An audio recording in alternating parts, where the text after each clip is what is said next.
بسم اللہ الرحمن الرحیم۔ السلام علیکم۔ آج سال اول کی لیسن نمبر جو ہے باب نمبر 2 میں سے جو ٹاپکس پہلے پڑھے جا چکے ہیں، آج عدل کے ٹاپک پر جو ہے وہ گفتگو ہوگی اور عدل کے مفہوم کو جاننے کی کوشش کریں گے۔ اسلام میں عدل کو بہت زیادہ اہمیت حاصل ہے۔ قرآن و حدیث میں بار بار جو ہے عدل پر زور دیا گیا ہے۔ سب سے پہلے اس کے معنی و مفاہیم جاننے کی کوشش کرتے ہیں کہ عدل کا لفظ عربی زبان میں مختلف معنوں میں استعمال کیا جاتا ہے، مثلا برابر تقسیم کرنا، تناسب قائم کرنا اور توازن قائم کرنا، زیادتی نہ کرنا، افراط و تفریط سے بچنا، اور پھر عدل کی ضد جو ہے وہ کیا ہے؟ ظلم ہے۔ عدل کے اصطلاحی معنی کیا ہے کہ کسی کو اس کا حق پورا ادا کرنا، اور ظلم کیا ہے کہ کسی کی حق تلفی کرنا، اس میں کمی بیشی کرنا۔ سید سلیمان ندوی رحمۃ اللہ علیہ نے اس کے معنی یہ بیان کیے ہیں کہ کسی بوجھ کو 2 برابر حصوں میں اس طرح بانٹ دیا جائے کہ ان میں سے کسی میں بھی ذرا کمی بیشی نہ ہو، تو اس کو عربی زبان میں عدل کہتے ہیں۔ اور اس سے وہ معنی پیدا ہوتے ہیں جن میں جو ہے اس سے یہ بات سمجھ میں آتی ہے کہ ہم جو بھی بات کہیں وہ حق اور سچ پہ مبنی ہو، اس میں اپنی طرف سے کوئی جو ہے وہ بیان شامل نہ کیا جائے جو جھوٹ پہ مبنی ہو، تو وہ بھی عدل ہی کہلائے گا۔ اب دیکھتے ہیں قرآن کی نظر میں عدل کی اہمیت۔ قرآن مجید بار بار عدل و انصاف کا حکم دیتا ہے۔ ان اللہ یامر بالعدل والاحسان، بے شک اللہ تعالیٰ عدل اور احسان کا حکم دیتا ہے۔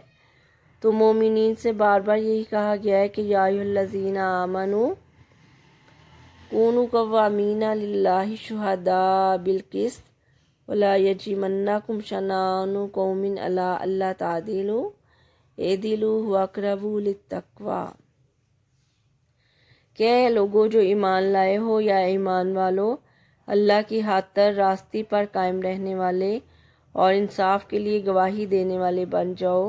کسی گروہ کی دشمنی تم کو اتنا جو ہے وہ مشتعل نہ کر دے کہ انصاف سے پھر جاؤ، عدل کرو، یہ تقوی کے بہت زیادہ قریب ہے۔ اللہ کو سب سے زیادہ محبوب کون ہے؟ متقی۔ اور متقی کون ہے؟ جو عدل سے کام لیتا ہے۔ پھر یہ فرمایا گیا ان اللہ یامر بالعدل والاحسان، بے شک اللہ تعالیٰ عدل اور احسان کرنے کا حکم دیتا ہے۔ واقسطوا ان اللہ یحب المقسطین، اور تم عدل کرو، بے شک اللہ تعالیٰ عدل کرنے والوں کو پسند فرماتا ہے۔ وَإِذَا قُلْتُمْ، اور جب بھی تم کوئی بات کہو، فَاعْدِلُوا، تو انصاف کی کہو، وَلَوْ كَانَ ذَا قُرْبَىٰ، چاہے تمہارا اپنا ہی رشتہ دار کیوں نہ ہو۔ اور جب بھی تم کوئی بات کہو تو انصاف کی کہو، ہاں معاملہ اپنے رشتہ دار ہی کا کیوں نہ ہو۔ گویا قرابت داری میں بھی اس کو مقدم رکھا جائے گا، عدل کو، اور مخالف جو ہے وہ آپ کا رشتہ دار نہ بھی ہو، اگر وہ حقدار ہے تو اس کو پورا حق جو ہے وہ اس کا دیا جائے گا۔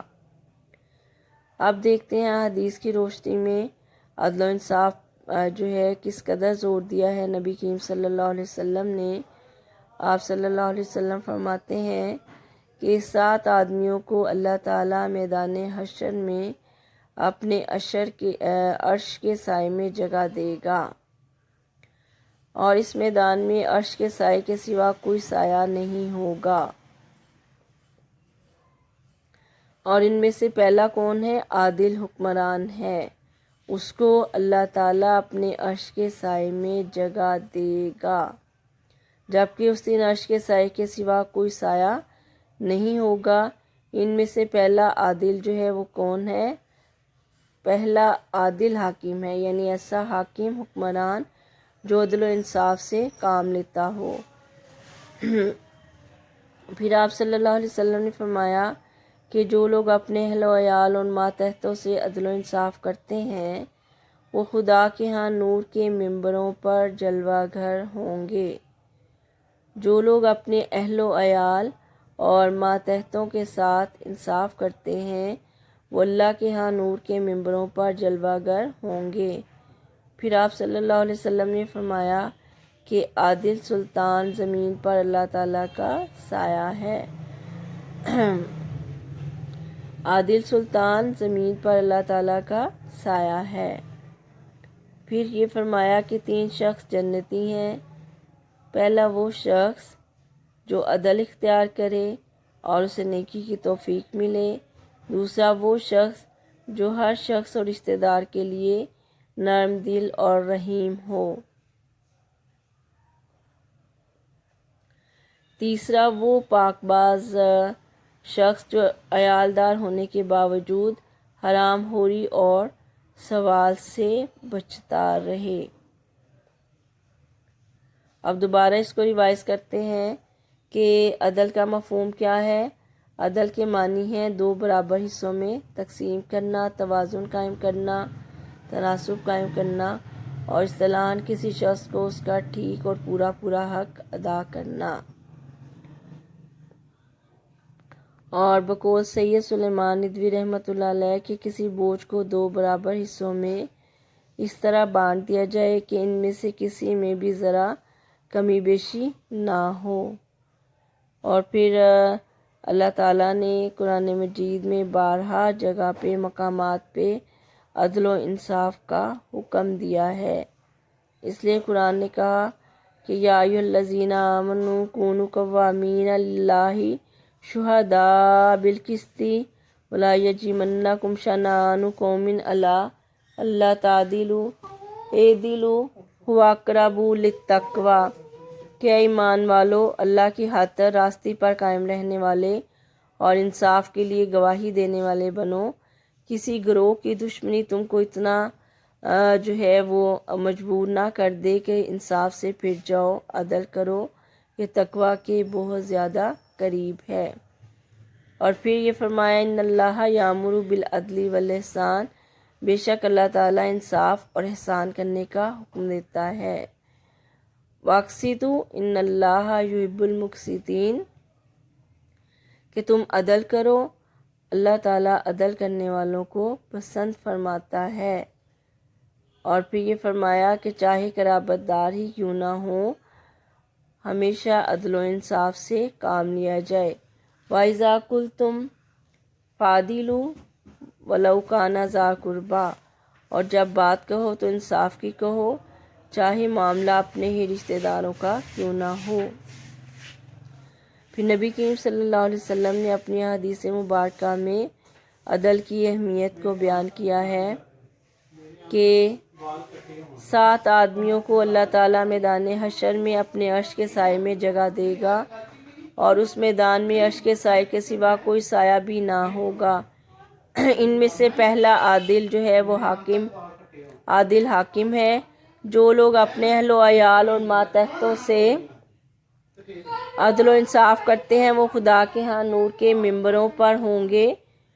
عادل سلطان زمین پر اللہ تعالیٰ کا سایہ ہے۔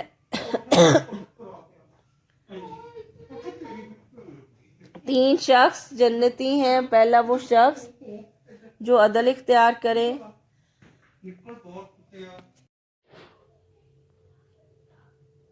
اب عدل کے بارے میں اسوہ رسول صلی اللہ علیہ وآلہ وسلم سے کچھ مثالیں جو ہیں وہ دیکھتے ہیں کہ نبی کریم صلی اللہ علیہ وآلہ وسلم کی سیرت طیبہ میں ہمیں عدل و انصاف کی بے شمار مثالیں ملتی ہیں۔ جنگ بدر میں جب نبی کریم صلی اللہ علیہ وسلم مجاہدین کی صفوں کو درست فرما رہے تھے تو ایک شخص کے پیٹ پر اس تیر سے معمولی سی خراش آ گئی جس سے نبی کریم صلی اللہ علیہ وسلم صفیں درست فرما رہے تھے۔ وہ صحابی رضی اللہ تعالیٰ عنہ کہنے لگے کہ اے اللہ کے رسول صلی اللہ علیہ وسلم میں اس کا بدلہ لوں گا۔ آپ صلی اللہ علیہ وسلم نے خوشی کے ساتھ اپنے آپ کو بدلے کے لیے پیش فرمایا تو وہ صحابی نبی کریم صلی اللہ علیہ وآلہ وسلم کے جسم مبارک سے لپٹ گئے اور بوسے لینے لگے، اور انہوں نے کہا کہ یا رسول اللہ صلی اللہ علیہ وسلم، یہ تو محض ایک بہانہ تھا، میرا اصل مقصد یہ تھا کہ میرا جسم آپ صلی اللہ علیہ وسلم کے جسم اطہر سے چھو جائے تاکہ اس پر دوزخ کی آگ جو ہے وہ حرام ہو جائے۔ اسی طرح سے عدل و انصاف کی دوسری بڑی مثال جو اس پہ رسول صلی اللہ علیہ وسلم سے ملتی ہے وہ یہ ہے کہ قریش کے ایک معزز قبیلے کی عورت فاطمہ بنت مخزوم نے جب چوری کی تو لوگوں نے حضرت اسامہ رضی اللہ تعالیٰ عنہ کو نبی کریم صلی اللہ علیہ وسلم کے پاس سفارشی بنا کر بھیجا کہ وہ نبی کریم صلی اللہ علیہ وسلم سے اس بات کی سفارش کریں کہ آپ صلی اللہ علیہ وسلم اس عورت کو جو ہے اس سزا سے مبرہ کر دیں۔ تو نبی کریم صلی اللہ علیہ وسلم نے عدل و انصاف کے اعلیٰ ترین مثال قائم کرتے ہوئے یہ فرمایا کہ اگر فاطمہ بنت محمد صلی اللہ علیہ وآلہ وسلم بھی چوری کرتی تو ان کا بھی ہاتھ کاٹ دیا جاتا۔ اور پھر نبی کریم صلی اللہ علیہ وسلم نے فرمایا کہ تم سے پہلی امتیں اسی لیے ہلاک ہوئیں کہ جب ان میں سے کوئی امیر جو ہے جرم کا ارتکاب کرتا تو اس کو سزا نہ دی جاتی، اور اگر کوئی غریب جو ہے وہ جرم کا ارتکاب کرتا تو اس کو قانون و شریعت کے مطابق پوری سزا دی جاتی۔ اور خبردار ہو کہ اگر محمد صلی اللہ علیہ وسلم کی بیٹی فاطمہ بنت محمد بھی چوری کرتی تو ان کا ہاتھ کاٹ دیا جاتا۔ اس سے بڑی عدل و انصاف کی مثال پوری اسلامی تاریخ میں اور انسانی تاریخ میں نہیں ملتی۔ اور پھر آپ صلی اللہ علیہ وسلم کی حیات طیبہ کے بعد آپ صلی اللہ علیہ وسلم کے صحابہ کرام رضی اللہ تعالیٰ عنہم جو براہ راست نبی کریم صلی اللہ علیہ وسلم سے فیض یاب تھے، انہوں نے اپنی زندگی میں عدل و انصاف کی اعلیٰ ترین جو ہیں مثالیں قائم کی، اور دور عمر فاروق رضی اللہ تعالیٰ اس عدل و انصاف کے معیار کو قائم کرنے کے لیے انسانی تاریخ میں اس دور کی کوئی مثال نہیں ملتی۔ جب ایک شخص حضرت عمر فاروق رضی اللہ تعالیٰ عنہ سے ملنے آیا تو اس نے دیکھا کہ عمر فاروق رضی اللہ تعالیٰ عنہ جو ہیں وہ آرام سے ریت پر ہاتھ رکھے سو رہے تھے، تو اسے یہ کہا گیا کہ یہ عمر فاروق ہیں۔ تو جب اس نے حضرت عمر فاروق رضی اللہ تعالیٰ عنہ کو اس حالت میں دیکھا تو یہ فرمایا کہ عمر تو نے انصاف کیا، تو اسی وجہ سے تو نے آرام سے ریت پر سویا ہے۔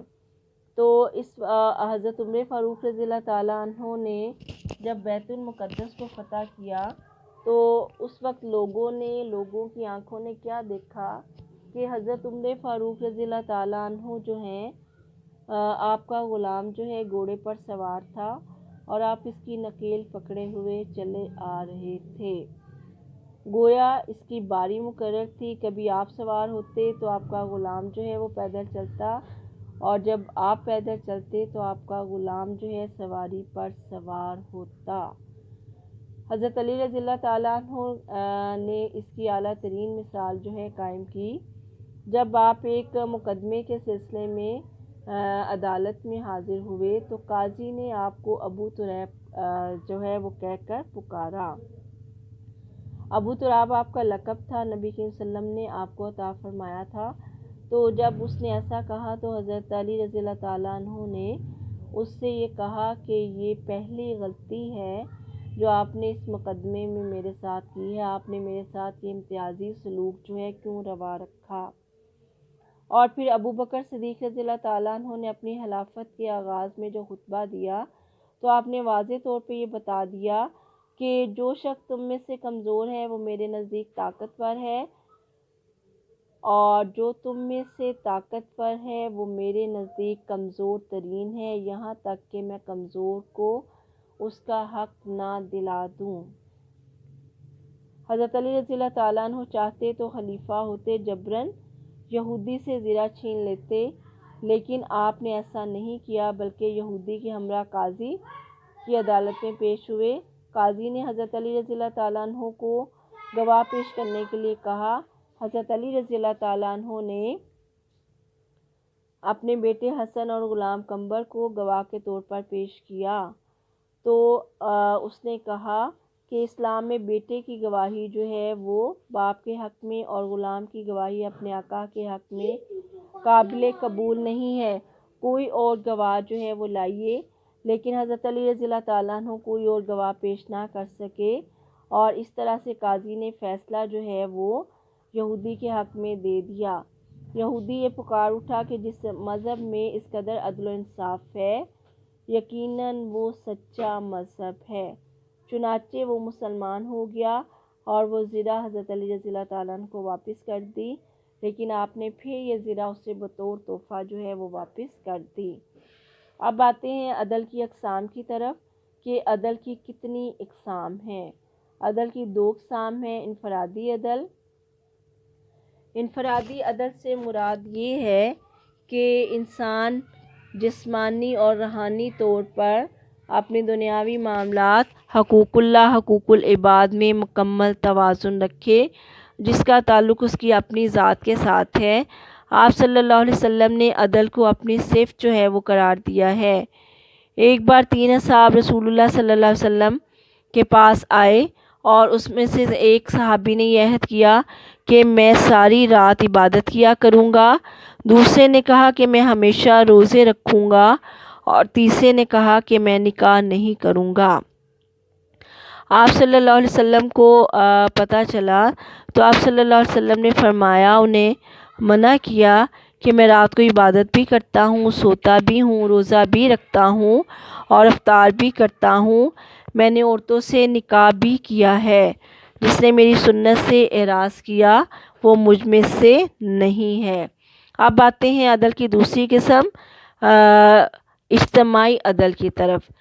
انفرادی عدل کا تعلق انسان کی اپنی ذات سے ہے، حقوق العباد سے ہے، اس کے جسم سے ہے، اس کی روح سے ہے۔ اس لیے نبی کریم صلی اللہ علیہ وسلم نے بھی فرمایا ہے کہ تیرے جسم کا بھی تم پر حق ہے۔ اجتماعی عدل سے مراد عدل کے معاشرتی تقاضوں کو ملحوظ رکھنا ہے۔ اجتماعی عدل میں عدل کے تمام پہلو، قانونی، معاشرتی، معاشی اور سیاسی تمام پہلو جو ہیں وہ اجتماعی عدل میں شامل ہیں۔ اجتماعی عدل کے مختلف پہلو کون کون سے ہیں؟ معاشرتی عدل، معاشی عدل، سیاسی عدل اور معاشرتی عدل، قانونی عدل، اور اجتماعی عدل میں یہ تمام عدل کے پہلو شامل ہیں۔ کل باقاعدہ طور پر عدل کے اجتماعی جو پہلو ہیں ان پر روشنی جو ہے وہ ڈالی جائے گی۔ صدق اللہ العظیم۔